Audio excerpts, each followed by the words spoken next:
Titan आबदोज ताबूत बन गई। पांचों सयाहती अफराद गहरे समंदर में हलाक।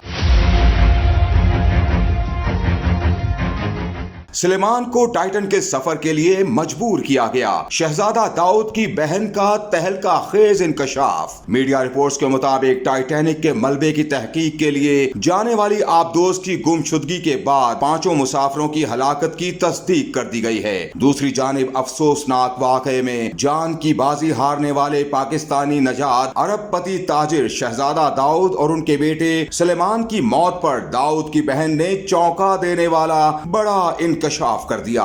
अरबपति ताजिर की बहन का कहना है कि सुलेमान टाइटन के सियाहती सफर से निहायत खौफजदा था। सियाहती सफर से कबल उनके भतीजे ने आबदोज पर सवार होने से इनकार किया था, मगर वो सिर्फ अपने वालिद की खुशी के लिए टाइटन पर सवार हुआ। वाज़ेह रहे कि 18 जून को बहरे ओकियानूस में आबदोज ने 5 सियाहती अफराद समेत गहरे पानी में गोता लगाया, जिसके बाद पांचों अफराद टाइटैनिक के गहरे अंधेरों में हमेशा के लिए खो गए।